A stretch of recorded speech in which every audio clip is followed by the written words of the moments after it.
10 minutes after taking off from main airport, Northeast Airlines Flight 181 disappeared from radar and crashed into the ocean. The investigation will reveal that the accident was the result of an incident that occurred 3 years earlier.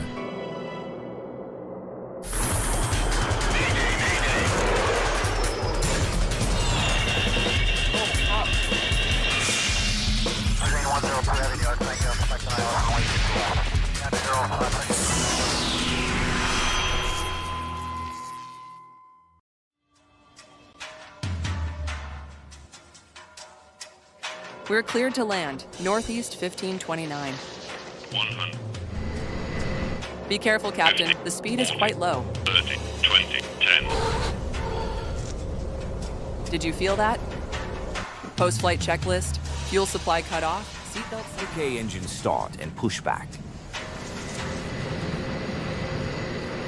Northeast 181. Taxi to runway 36 via Mike. We're taxiing to runway 36 via Mike, Northeast 181. June 6, 1995. Northeast Airlines Flight 181 begins taxiing at Maine International Airport. The pilot in command is Captain Nicholas Halmer, a former Army pilot. At his side, First Officer Brian Feltz. He has a total of 6,300 flight hours. They are at the controls of an ATR-42, a turboprop plane very popular with regional airlines. They enable passenger transport in small airports which cannot accommodate large aircraft. Today, 35 people are on board. Before takeoff checklist, flaps 15 set, indicating 15. Tower frequency set. Landing lights on, checklist complete. All right. Tower, Northeast 181, ready for takeoff runway 36. Northeast 181, cleared for takeoff runway 36, wind calm. Cleared for takeoff 181. Okay, we can go.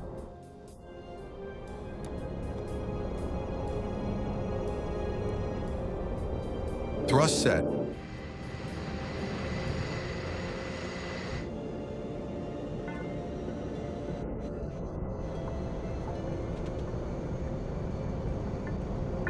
$80 knots. Check. V1. Rotate.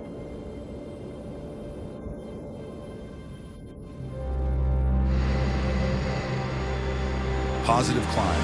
Gear up. Gear up. Northeast 181, contact departure on 122.25. Good day. The plane leaves main airspace at 12:41 p.m. The flight to terminus should take 3 hours.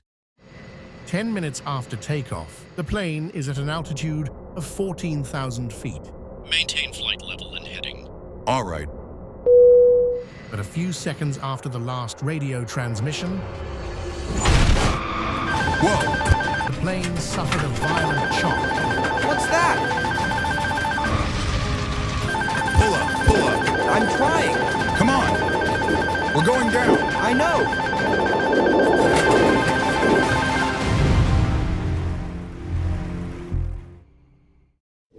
Northeast Airlines Flight 181 crashed 15 kilometers from Maine Airport.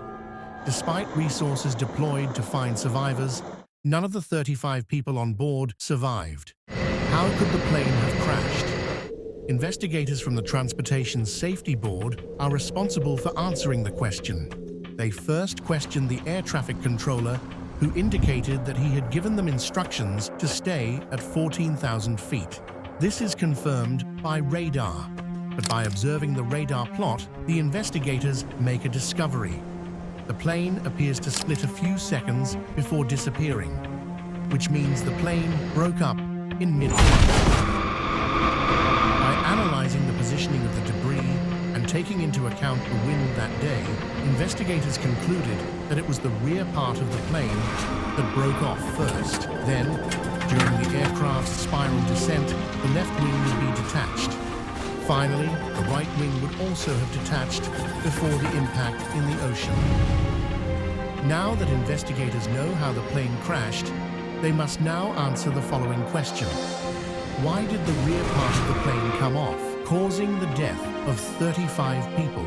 Since it was a mid-flight dislocation, the investigators suspected maintenance, and by consulting the ATR-42 maintenance report, they discovered the plane had an incident 3 years earlier.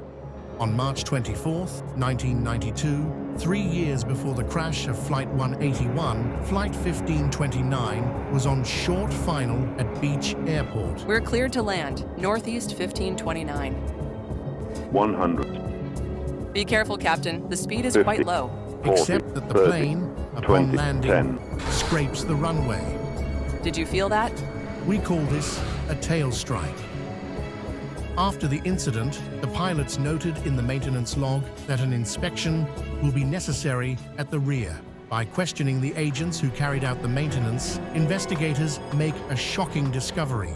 Noting that the friction crack did not appear serious, they simply added a protection plate without solving the problem and indicated on the maintenance report that the repair was carried out thoroughly and following the manufacturer's instructions. The crack went unnoticed for 3 years. Unfortunately, on June 6, 1995, the crack got so bad that the plane broke apart and crashed into the ocean. What's that? Pull up. I'm trying. Come on.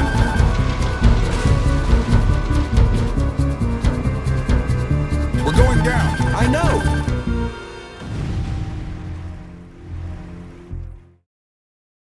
After 3 years of investigations, investigators from the Transportation Safety Board recommend that the Civil Aviation Federation improve the training of maintenance agents and that aircraft inspections be carried out more often.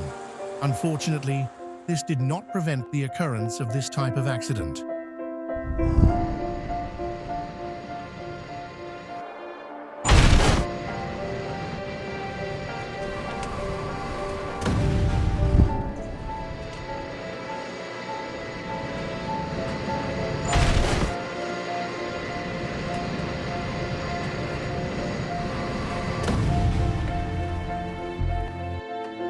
But thanks to technological innovations, this type of accident should no longer happen again.